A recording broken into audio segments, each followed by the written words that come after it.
Shalom,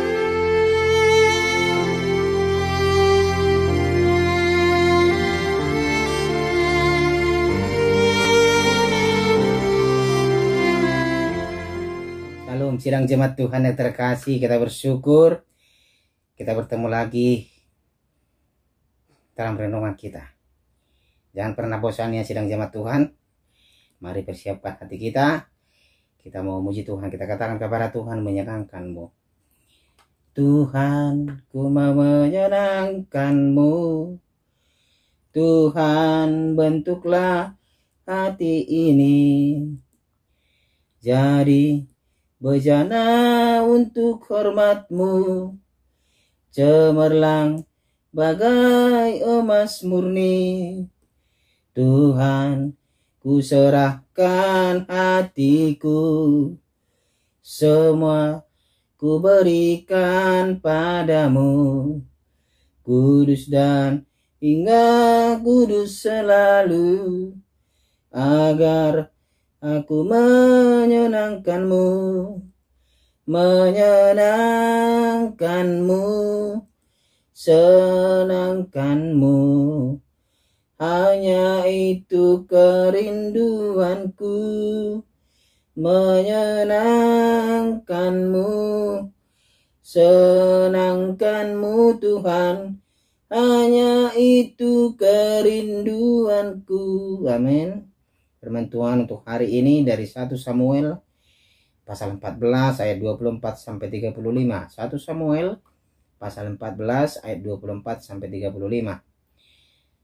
Dengan perikop Yonatan dibebaskan dari kutuk. Ketika orang-orang Israel terdesak pada hari itu, Saul menyuruh rakyat mengucapkan kutuk. Katanya, terkutuklah orang yang memakan sesuatu sebelum matahari terbenam, dan sebelum aku membalas dendam terhadap musuhku. Sebab itu tidak ada seorang pun dari rakyat yang memakan sesuatu. Dan seluruh orang itu sampai ke suatu hutan, dan di sana ada madu di tanah. Ketika rakyat sampai ke hutan itu, tampaklah ada di sana madu meleleh, tetapi tidak ada seorang pun yang mencedoknya ke tangan, mencedoknya ke mulutnya dengan tangan, sebab rakyat takut kepada sumpah itu. Tetapi Yonatan tidak mendengar bahwa ayahnya telah menyuruh rakyat bersumpah. Ia mengulurkan tongkat yang ada di tangannya dan mencelupkan ujungnya ke dalam sarang madu. Kemudian ia mencedoknya ke mulutnya dengan tangan, lalu matanya menjadi terang lagi. Dan seorang dari rakyat berbicara, katanya, ayahmu telah menyuruh rakyat bersumpah dengan bersungguh-sungguh. Katanya, terkutuklah orang yang memakan sesuatu pada hari ini, sebab itu rakyat letih lesu. Lalu kata Yonatan, ayahku mencelakakan negeri, coba lihat bagaimana terangnya mataku setelah aku merasai sedikit dari madu ini. Apalagi jika sekiranya rakyat pada hari ini boleh makan dengan bebas dari jarahan musuhnya yang telah didapatnya. Tetapi sekarang tidaklah besar kekalahan di antara orang Filistin. Dan pada hari itu mereka memukul kalah orang Filistin dari Mikmas sampai ke Ayalon. Rakyat sudah sangat letih lesu. Sebab itu rakyat menyambar jarahan.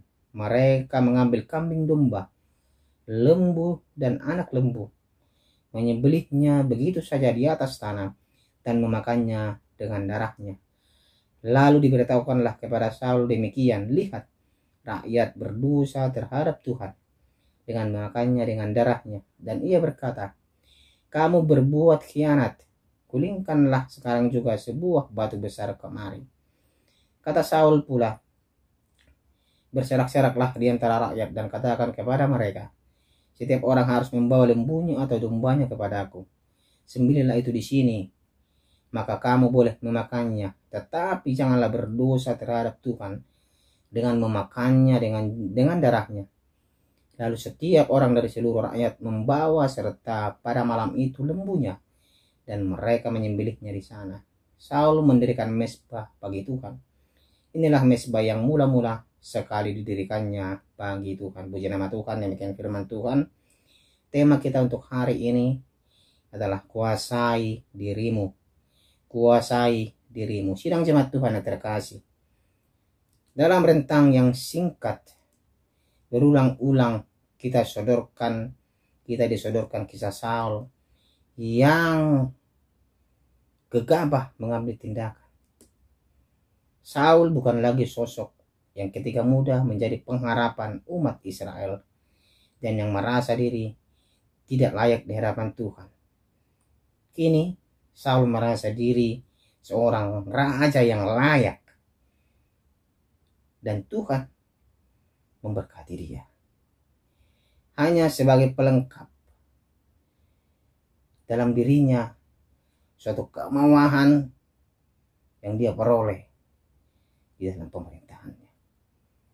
Kini Saul merasa diri seorang raja yang layak dan Tuhan hanya sebagai pelengkap yang sewaktu-waktu bisa dipakai atau diabaikan tergantung suasana atau permintaan daripada raja. Ini adalah kesalahan Saul, saudara terkasih.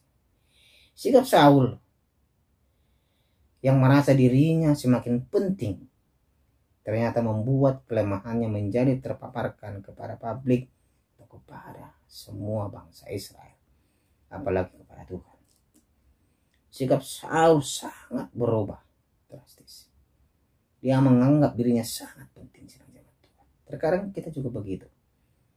Sidang jemaat Tuhan terkasih, di tengah pertempuran dengan gegabah, ia membuat sumpah konyol. Tadi kita sudah baca, sidang jemaat Tuhan. Rakyat disuruh bersumpah untuk berpuasa justru ketika peperangan menuntut stamina dan kesegaran dan tenaga. Ya, sebenarnya tidak masuk akal permintaan Saul ini. Justru waktu peperangan kita membutuhkan asupan gizi agar kita memperoleh kekuatan, tetapi Saul menyuruh bangsa itu untuk berpuasa. Motifnya pun sangat pribadi. Kita baca tadi dia 24 ya. Sebelum aku membalas dendam terhadap musuhku. Ini yang dia bilang. Berarti dia memiliki motif pribadi. Dia dendam kepada musuhnya. Bukan kepentingan Tuhan dan apa yang Tuhan suka yang menjadi kriteria berpikir Saul. Bukan apa yang Tuhan mau yang dia lakukan, tetapi apa yang dia mau dia lakukan. Melainkan dirinya sendiri yang mencari tolak ukur dalam pengambilan keputusan, bukan keputusan dari Tuhan. Kesombongan yang ada pada Saul menyebabkannya melakukan hal yang bukan kehendak Allah. Saul hanya berfokus pada dirinya sendiri. Ia tidak mengharapkan Allah. Kesombongan ini menempatkannya pada posisi seolah dia lebih besar daripada Allah. Itulah awal kehancurannya. Keputusan yang diambil berikutnya memberikan dampak negatif yang sangat meluas. Karena Raja Saul sudah mulai menonjolkan kesombongannya. Saya raja, keputusan ada di tangan saya. Saul berpikir begitu.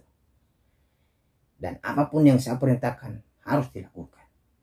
Dan itu membuat dia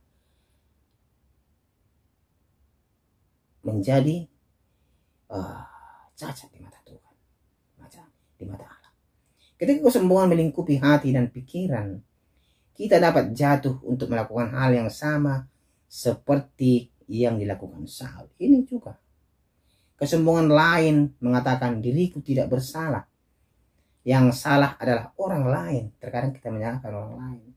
Kesombongan memisahkan relasi manusia. Hidup tidak sombong adalah buah Roh Kudus yang bekerja karena orang percaya memprioritaskan kehendak Allah bekerja di dalam dirinya. Terkadang kesombongan kita muncul di hati Tuhan. Terkadang kita tidak sadari itu. Waktu kita berada di atas, kita lupa melihat ke bawah. Masih ada orang yang benar-benar membutuhkan kita. Masih ada orang-orang yang kita tindas dengan kesombongan, dengan keangkuhan kita. Begitu dengan Saul. Ketika dia menjadi raja, dia sewenang-wenang memberikan perintah kepada rakyatnya. Padahal masa-masa peperangan. Tema kita tadi mengatakan kuasai diri. Inilah penguasaan diri. Dari buah roh ya, penguasaan diri. Kita harus bisa menguasai diri kita. Jangan jadi kekuasaan kita itu menjerat leher kita, menjerat kita ke hal-hal yang jahat di mata Tuhan. Ya, membuat orang menderita, membuat orang sakit hati kepada kita. Mari, sidang jemaat Tuhan, kita koreksi diri, kita perbaiki diri kita. Jangan sampai Tuhan murka kepada kita. Kuasai diri kita masing-masing. Kita memberikan yang terbaik untuk Tuhan. Karena firman Tuhan katakan, kuasai dirimu. Jangan seperti Saul. Ya, saya yang percaya, sidang jemaat Tuhan terkasih, semuanya dapat melakukan sesuai dengan kehendak daripada Tuhan. Amin. Mari kita berdoa.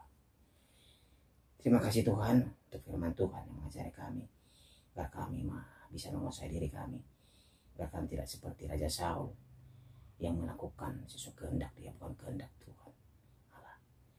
Ajar kami terus Tuhan untuk selalu melibatkan Tuhan di dalam setiap keputusan kami. Inilah dua permohonan kami ya Tuhan Yesus. Di dalam nama Tuhan Yesus Kristus kami berdoa. Amin.